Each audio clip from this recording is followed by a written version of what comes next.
22ஆம் அதிகாரம் 23ஆம் வசனத்தை வாசிக்கலாம். நீ ஒரு காரியத்தை நிர்ணயம் பண்ணினால் அது உனக்கு நிலவரப்படும். ஆமென். உம்முடைய பாதைகளில் வெளிச்சம் பிரகாசிக்கும். ஆமென். ஹல்லேலூயா. தேவ ஜனங்களே ஸ்தோத்திரம். இந்த காரியத்தை வைத்துதான் கடந்த 3 வாரங்களாக கர்த்தருடைய வார்த்தையை நாம் பார்த்து கொண்டிருக்கிறோம். உன் காரியங்கள் நிலைவரப்படும் என்று சொல்லி இன்னைக்கு 2வது காரியமாக பார்க்கிறோம். தேவ பிள்ளைகளே ஸ்தோத்திரம். இன்னைக்கு நான் இந்த செய்தி நிறைவு செய்ய விரும்புகிறேன். நம்முடைய காரியங்கள் நிலைவரப்பட வேண்டுமானால் அநேக மக்கள் நம்ம நினைக்கிறோம், என் காரியம் ஒன்று நிலைவரப்படலை, என் காரியங்கள் ஒன்று கைகூடி வராமல் இருக்கிறது அப்படி என்று சொல்லி நீங்க ஒருவேளை மன கஷ்டத்தோட துக்கத்தோட கவலையோட கூட இருக்கிற பிள்ளைகளுக்கு தேவன் இன்னைக்கு சொல்கிறார், பயப்படாதே, நான் உன்னோட கூட இருக்கிறேன், உனக்கு என்ன வேண்டுதோ நான் செய்ய போகிறேன், உன் காரியத்தை நான் நிலைநிலைப்படுத்தி உன் வாழ்க்கையை சந்தோஷப்படுத்த என்ற தேவன் சொல்லியிருக்கிறார். அல்லேலூயா. ஆகவே தேவ பிள்ளைகளை ஸ்தோத்திரம். இன்னைக்கு நம்ம காரியங்கள் நிலைநிலைப்படாமல் இருந்த காரணம் நம்முடைய ஆண்டவராக இயேசுநாதர் அல்ல, நாம் தான் அதற்கு காரணமாக இருக்கிறோம். என்று சொன்னால் நாம் சரியில்லாமல் நாம் ஆண்டவரை குற்றப்படுத்துவது தப்பான காரியம். நாம் சரியா இருந்தால் நம்முடைய காரியங்கள் எல்லாமே சரியா இருக்கும். ஆமென். அல்லேலூயா. நம்முடைய காரியம் சரியா இல்லாமல் நாம் அடுத்தவர்களை குற்றப்படுத்துவது தவறான ஒரு காரியம். ஆகவே நாம் சரியாக இருப்போமானால், நம்முடைய ஜீவியம் சரியா இருக்குமானால், நம்முடைய கிரியைகள் சரியா இருக்குமானால் நிச்சயமாக ஒரு காரியத்தை எல்லாவற்றையும் தேவன் நிலைநிறுத்த வல்லவராக இருக்கிறார். ஆமென். அல்லேலூயா. அதுதான் நான் முதல்ல சொன்னேன், நம்முடைய காரியங்கள் நிலைநிறுத்தப்பட வேண்டுமானால் முதல் காரியத்தை நான் சொன்னேன், நம்ம எல்லாம் என்ன செய்யணும் அப்படின்னா தேவனோடு கூட பழக வேண்டும். இன்னைக்கு அநேக மக்கள் இன்னைக்கு பாவத்தோட கூட இந்த செல்போனோட கூட உலக ஆசையோட கூட இப்படிதான் நம்ம வாழ்க்கையில தேவையில்லாத காரியங்களோடு நம்ம பழகி கொண்டுதான் இருக்கிறோம். அந்த பழக்கமெல்லாம் நமக்கு ஆசீர்வாதத்தை கொண்டு வராது, நம்முடைய காரியங்களை நிலைவரப்படுத்தாது, நம்ம காரியத்தை கைகூடி வராது செய்யாது, நம்ம வாழ்க்கையை நாசப்படுத்தக்கூடியது எது என்று சொன்னால் ஆகாத சம்பாஷணைகளை நல்லொழுக்கத்தை கெடுக்கும் என்பது போல தவறான பழக்க வழக்கங்கள் தான் நம்முடைய காரியங்களை கெடுத்துக் கொண்டிருக்கிறது. ஆமென். சொல்லும் கை வைத்தாங்க சொல்லுங்க. அல்லேலூயா.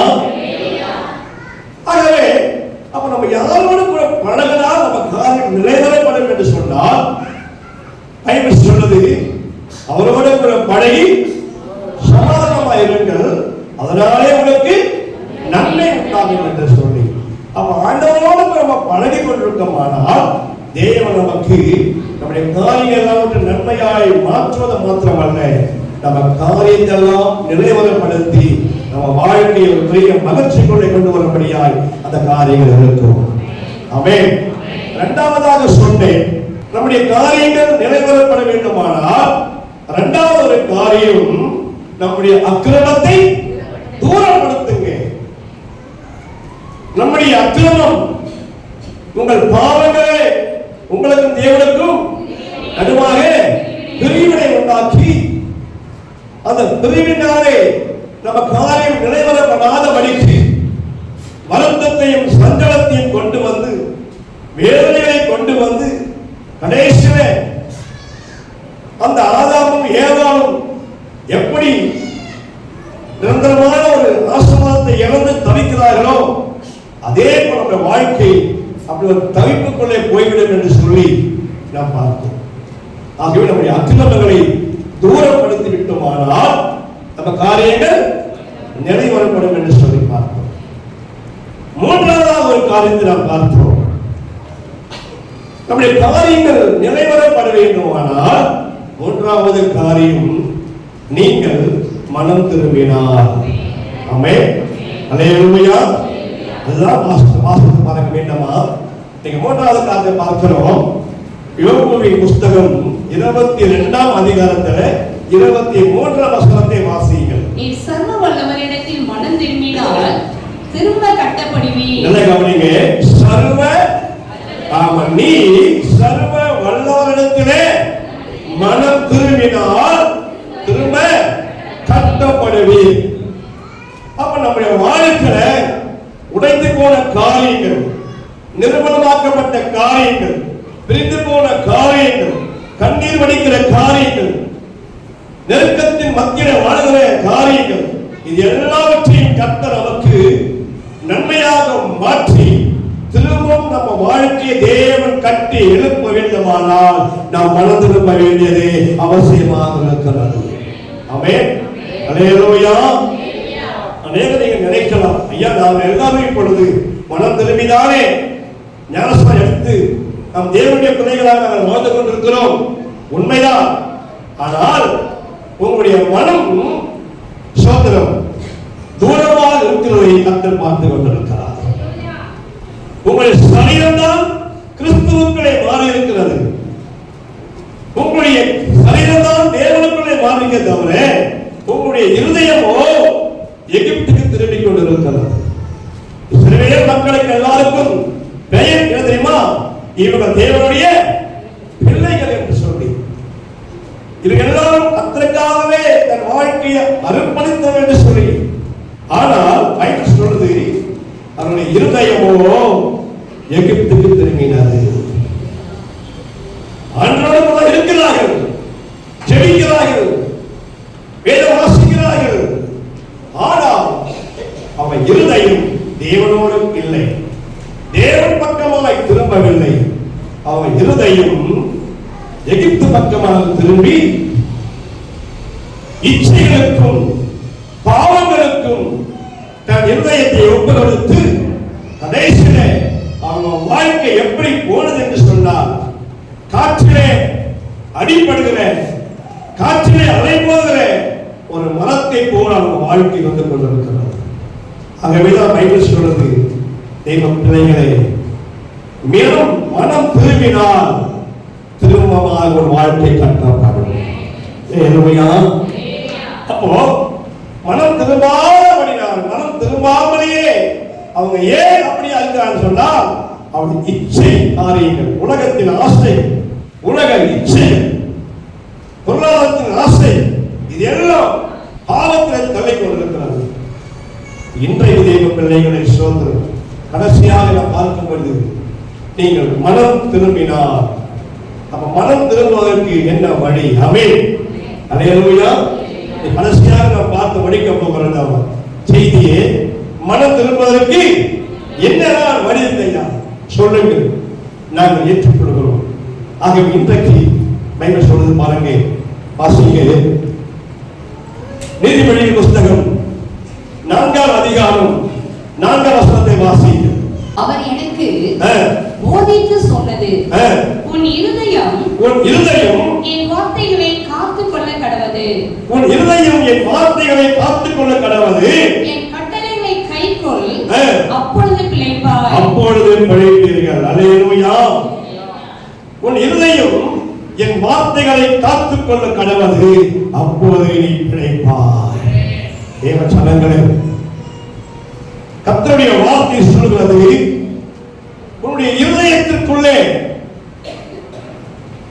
நீ மனம் திரும்புவாயானால், நீ மனம் திரும்புவதற்கு முதல் காரியம் என்னவென்று சொன்னால், இந்த உலகத்திலே உள்ளதானே இச்சையான காரியங்களையும் தவறான காரியங்களையும் உன் இருதயத்திற்குள் இருந்து வெளியே எடுத்து போட்டு விட்டு கர்த்தருடைய வார்த்தையை உன் இருதயத்தில் வைப்பாயானால், அந்த வார்த்தையானது உன் வாழ்க்கையை பிழைக்க செய்யும்.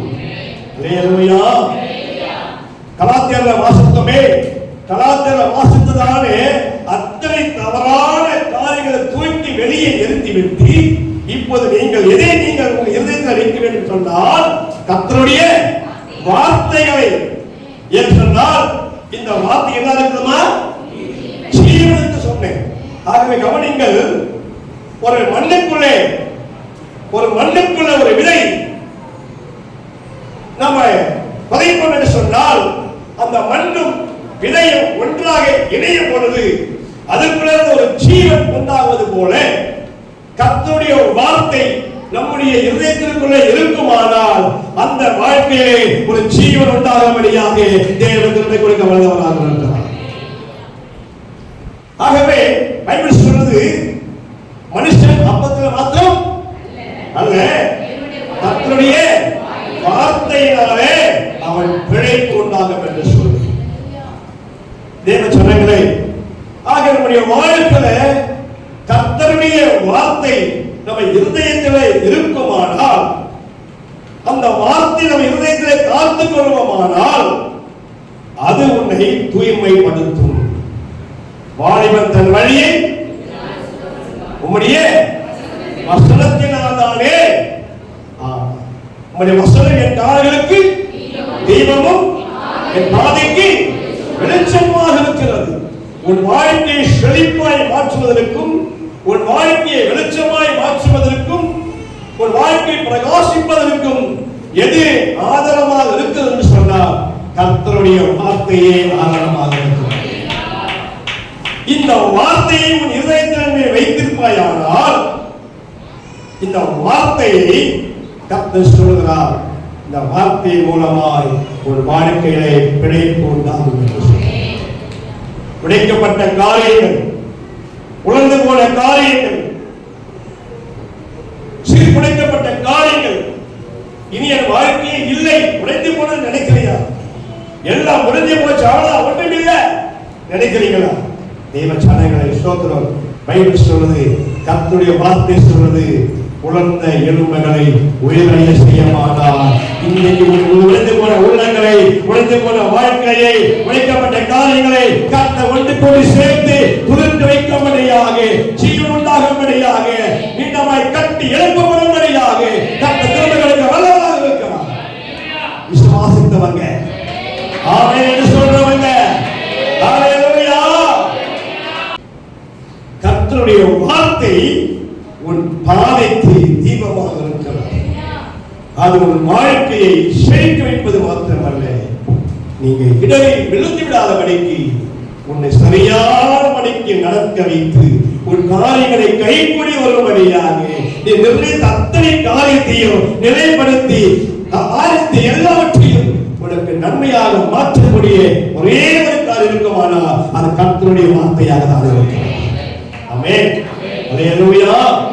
இந்த கர்த்தருடைய வார்த்தையை எங்க வைக்கிறது? உன்னுடைய இருதயத்திலே வைக்க வேண்டும். தவறான சிந்தனைகளையும் தவறான அக்கிரம காரியங்களையும் தூக்கி வெளியே எறிந்துவிட்டு இப்பொழுது தெய்வ பிள்ளைகளை ஸ்தோத்திரம், நீங்கள் கர்த்தருடைய வார்த்தையை நீங்கள் வைக்கும் பொழுது இந்த வார்த்தை ஒரு வாழ்க்கையிலே வெளிச்சமாக இருக்கிறது. நாளை உலகத்திற்கு ஒளியாக இருக்கிறது. அந்த ஒளியாகிய வார்த்தை ஒரு இருதயத்திற்குள்ளே வருமானால் எல்லாருக்கும் பிரகாசிக்கிற ஒரு ஒளியாக கர்த்தர் சொல்லுவார். ஆமென் ஹல்லேலூயா. ஆகவே பைபிள் சொல்ல பாருங்க, இப்படி கர்த்தருடைய சத்தத்துக்கு நாம் செவிமடுக்காமல் ஒவ்வொரு வாரமும் தேவனுடைய வார்த்தையை பிரசங்கிக்கப்பட்டு கொண்டிருக்கிறது. ஆனால் இந்த வார்த்தைக்கு நம்ம செவிமடுக்காதபடினால்தான் நம்ம காரியங்களை நிறைவேறப்படாமல் இருக்கிறது. அதுதான் பைபிள் சொல்றது. வெளிப்படுத்தும் விசேஷத்துல 2ஆம் அதிகாரம் 7ஆம் வாசத்து பாருங்கள். ஆவியானவர் சபைகளுக்கு சொல்றதை காதுள்ளவன் கேட்க கடவன். காதுள்ளவன் ஆவியானவர் சொல்றதை காதுள்ளவன் கேட்க கடவன். நீங்க 7 சபை வெளிப்படுத்துகிற 7 சபை பாருங்க.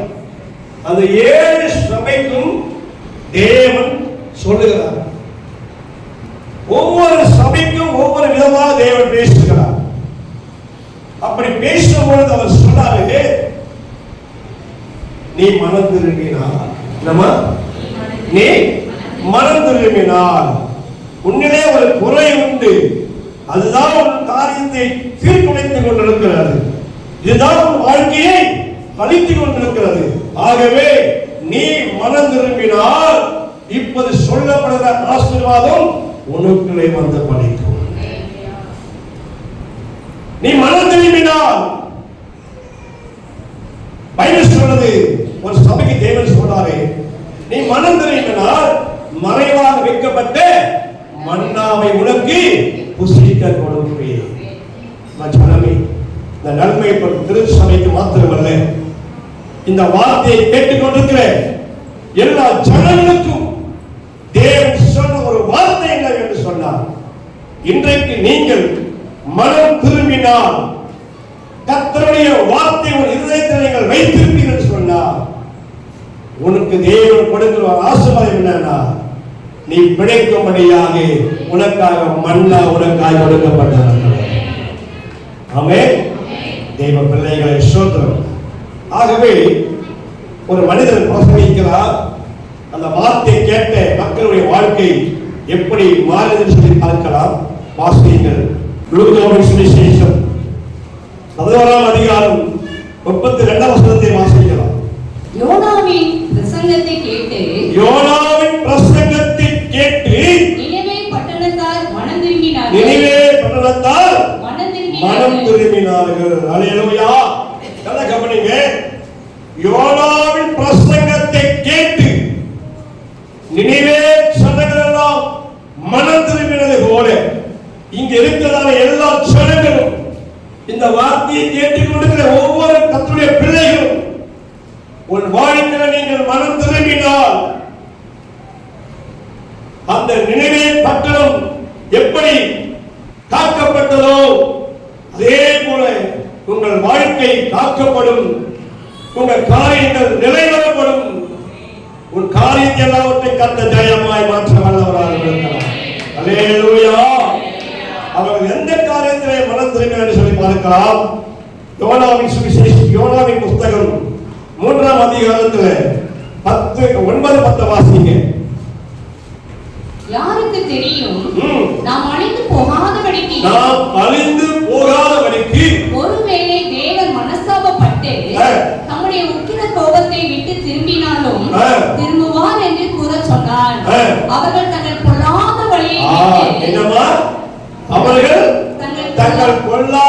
வழியை விட்டு திரும்பினார்கள் என்று. இப்போ தேவன் சொல்றாங்க, இந்த யோனாவின் பிரசங்கத்தை கேட்ட ஜனங்கள் எல்லாம் எந்த வழியில் திரும்பினாங்க? பொல்லாத வழிகள், தவறான வழிகள், தன் இஷ்டம் போல ஜீவித்த வழிகள்.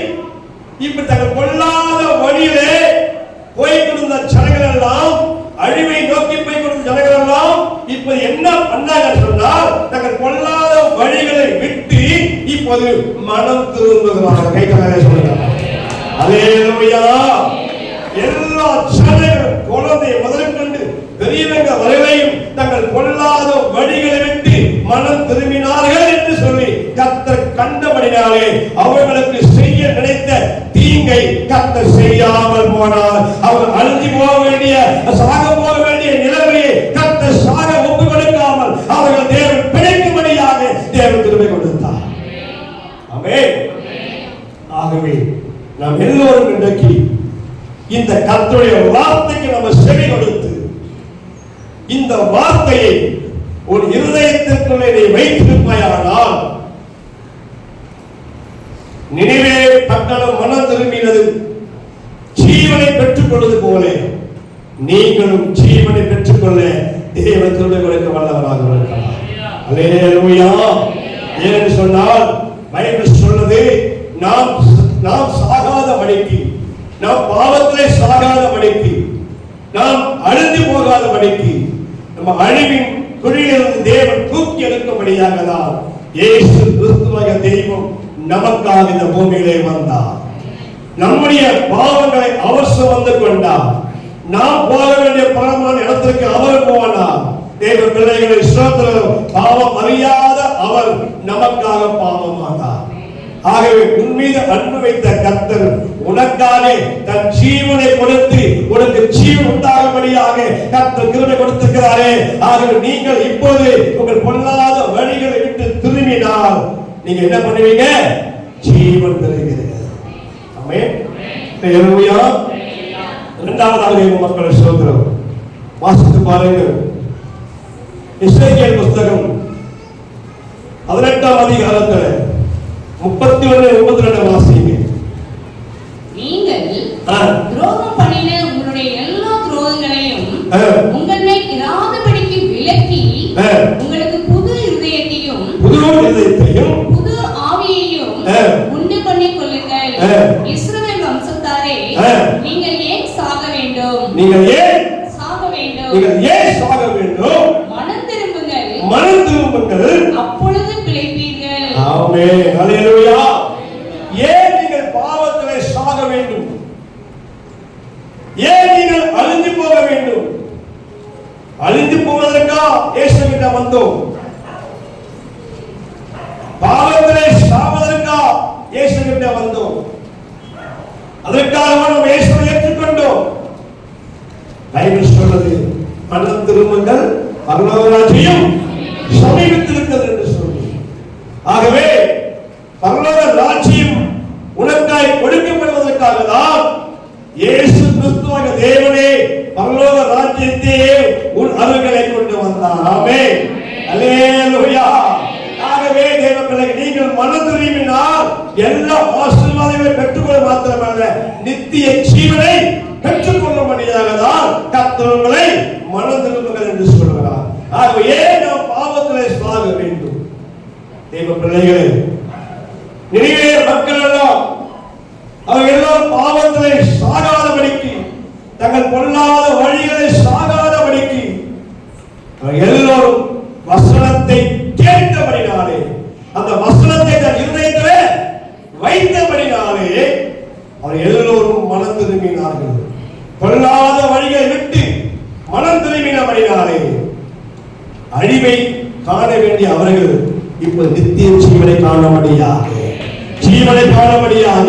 தேவன் கிருபை கொடுத்தார். இரண்டாவது வாசிக்கிறோம் தேவ ஜனங்களே, நாம் ஏன் பாவத்திலே சாக வேண்டும்? மனம் திரும்புங்கள். இரண்டாவதாக நாம் மனம் திரும்புவது இரண்டாவது ஒரு வழி என்ன அப்படின்னு சொன்னால், சோத்திரம் வாசித்து பாருங்கள். சங்கீதங்கள் புஸ்தகம் 51ஆம் சங்கீதத்தில் 10ஆம் வசனத்தை வாசியுங்கள். தேவனே சுத்த இருதயத்தை என்னிலே சிருஷ்டியும் நிலவரமான ஆவியை என் உள்ளத்திலே புதுப்பியும். ஆமென். தேவ ஜனங்களே, தாவீது அவன் தன்னுடைய இச்சைகளை அவன் விழுந்து போனான். அவன் பாவத்திலே விழுந்து போனான். அவன் பாவத்திலே அவன் விழுந்து போனபடினாலே அவன் காரியங்கள் நிலைவரப்படவில்லை. அவன் ஜெபங்கள் கேட்கப்படவில்லை. அவனுடைய வாழ்க்கை அலைமோத வாழ்க்கையாக ஆகிவிட்டது. அவன் வாழ்க்கை தோல்வியின் வாழ்க்கையாக மாறிவிட்டது. அவன் ஜபத்துக்கு தோல்விதான் கிடைத்தது. இப்படிப்பட்ட சோதனைகளும் தோற்று போன காரியங்களும் என்று சொன்னால் அவன் ஆராதனை வீரன் என்று மேவையில் வாசிக்கிறோம். இருதயத்துக்கு ஏற்றம் என்று சொல்லி வாசிக்கிறோம்.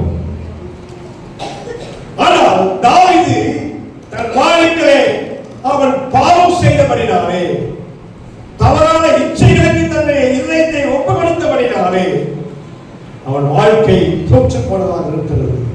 அவன் ஜபம் தோற்று போன ஜபமாக இருக்கிறது. அவன் ஜபத்திற்கு என்ன வரல? பதில் வரலை. தன் பிள்ளையை சாகப்படுத்தான். தன் பிள்ளையை இழந்தான். அவன் காரியங்கள் நிறைவேறப்படாமல் இருந்து கொண்டிருக்கிறது. அவன் தன் வாழ்க்கையை உணர்ந்தான். அல்லேலூயா. தன் தவறை உணர்ந்தான். தன் தவறை உணர்ந்தபடினாலே இப்போது அவன் மனம் திரும்புகிறான். அவன் மனம் திரும்புகிறான். அவன் சொல்றான், ஆண்டவரே என் இருதயத்தை என்ன பண்ணுங்க? புதுப்பியுங்க. என் இருதயத்தை புதுப்பியுங்கள். என் இருதயம் இருளாக மாறிவிட்டது, என் இருதயம் பாவமாக மாறிவிட்டது, என் இருதயத்தில் பொல்லாத சிந்தனைகள் வந்துவிட்டது. ஆகவே ஒரு விஷயம் மீண்டுமாக என் இருதயம் என்ன பண்ணுங்க, புதுப்பிங்க. உங்க ரத்தத்தினாலே கழுவுங்க. கிருபையினால் என்னை கழுவு சுவாமி. இப்போது என் வாழ்க்கையிலே நிலைவரமான ஆவியை கொடுப்பீராக. அல்லேலூயா.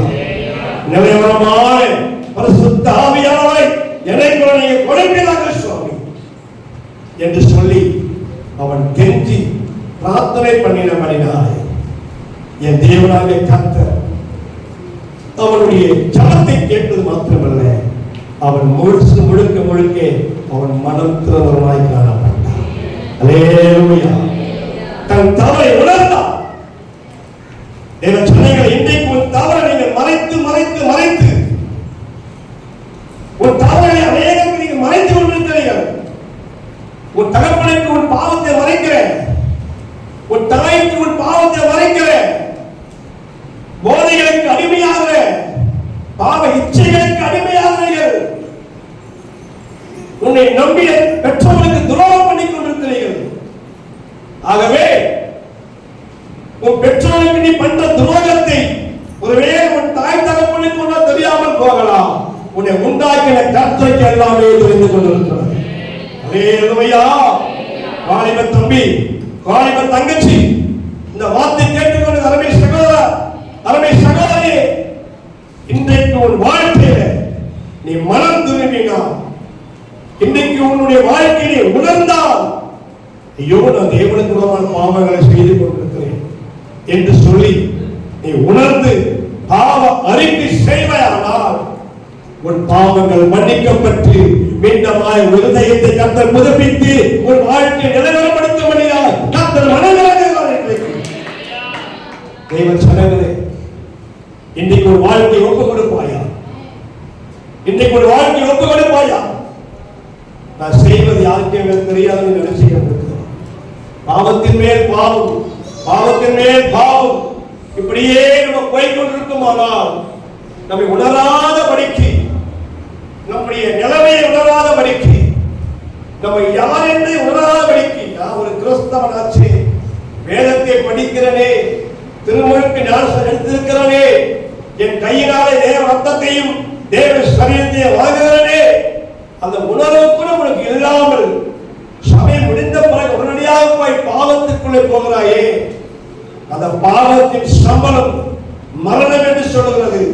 ஆனால் அந்த மரணத்துக்கு நீ போகக்கூடாது என்றால் உன் பாவத்தை என் அப்பனாக இயேசு ஏற்றுக்கொண்டார், உனக்கு ஜீவன் கொடுக்கும்படியாக.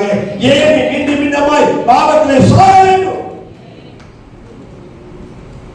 இன்னைக்கு மனம் திரும்புவாயானால் என் தேவனை கர்த்தர் உனக்கு ஜீவனை கொடுப்பது மாத்திரமல்ல, உன் வாழ்க்கை எல்லா காரியத்தையும் கர்த்தர் நிலைவரப்படுத்தி ஆகாத காரியங்களால் இனி ஆகும்படியாக, நடக்காத காரியமெல்லாம் நடக்கும்படியாக, கை கூடாத காரியமெல்லாம் கை கூடும்படியாக, தடைப்பட்ட அத்தனை காரியம் தடைகளை நீக்கி இன்னைக்கு நேர் வழி காட்டும்படியாக கர்த்தர் கொடுக்க வல்லவராக இருக்கிறார். அதற்குரிய சகோதரர்களே, சகோதரிகளே, அநேக சடங்குகள் இன்றைக்கு இந்த பக்கமும் அந்த பக்கமாக போய்கொண்டிருக்கிறார். பைபிள் சொல்லுது, கர்த்தரே தெய்வமானால் கர்த்தரை ஆராதியுங்கள், பாகா தெய்வமானால் பாகாவை ஆராதியுங்கள். ஏன் நம்ம இப்படியும் அப்படியுமாக இருக்க வேண்டும்? வேதம் சொல்லுகிறது, அனலமின்றி குளிரமின்றி மெதுவாக இருப்பாயாக. பைபிள் சொல்றது என்ன பண்ணுங்க, என்ன கேள்வினா என்ன பண்ணுறது பைபிள்ல? ஒன்று நம்ம என்னவா இருக்கணும், அனலா இருக்கணும், இல்லைன்னா போயிடு. அவ்வளவுதான். கர்த்தருடைய கோபம் பயங்கரமாக இருக்கும் அவன் மேல. ஆகவே தேவ ஜனங்களே, இன்னைக்கு தேவன் சொல்றதா, நீ பின்வாங்கி போவாயானால் முன்னிலைமை காட்டின பின்னிலைமை மிக மோசமாயிருக்கும். அதான் பைபிள் சொல்ற, கலப்பியர்கள் கையை வைத்து திரும்பி பார்க்கிற எவனும். ஆக தேவ பிள்ளைகள், இன்றைக்கு நீங்கள் தயவு கூர்ந்து பட்சமாய் கேட்டுக்கொண்டு உங்களை நீங்கள் நிதானித்து பாருங்கள். நீங்கள் செய்கிற காரியங்கள் உங்களை யாரும் கேட்க முடியாது. ஏன் இதை செய்கிற உங்களை யாரும் கேட்க முடியாது. என்று சொன்னால் கர்த்தருடைய உலகத்தை இந்த நாட்களில் கிருபையாய் கொடுத்திருக்கிறார். இந்த கிருபையின் காலத்தில் துணிகரமாய் வாழாதபடிக்கு நாம் தேவனுக்கு பயந்து ஜீவிப்போம். தேவனை ஆசீர்வதிக்க வல்லவராக தேவ ஜனங்களே. ஆகவே சோத்திரம், நாம் நம்முடைய வாழ்க்கை நிலவரம் பெற வேண்டுமானால் 3 காரியத்தை பார்த்தோம். அது 3வது காரியம் தான் மனம் திரும்பினால் இந்தமாய் கட்டப்படுகிறது. நினைவே கட்டணம் மனம் திரும்பினார்கள், அவர் ஜீவன் பெற்றுக் கொண்டார்கள். தாவீது தன் பாவத்தை உணர்ந்தால் மனம் திரும்பினார், அவன் இருதயம் எண்ணமாய் புதுப்பிக்கப்பட்டது. அவன் காரியமெல்லாம் வெற்றியாக மாறினது. அவன் காரியமெல்லாம் வெற்றியாய் மாறி கை கூட வந்து எல்லாம் நிலைமை எல்லா காரியமும் நிலைநிறுத்த வேண்டுமானால் இன்றைக்கு நீங்கள் உங்கள் வாழ்க்கையை ஒப்பு கொடுங்கள். தேவன் உங்களை ஆசீர்வதிப்பாராக. இனிய பாவம் செய்யப்பட்டு இந்த பாவத்தை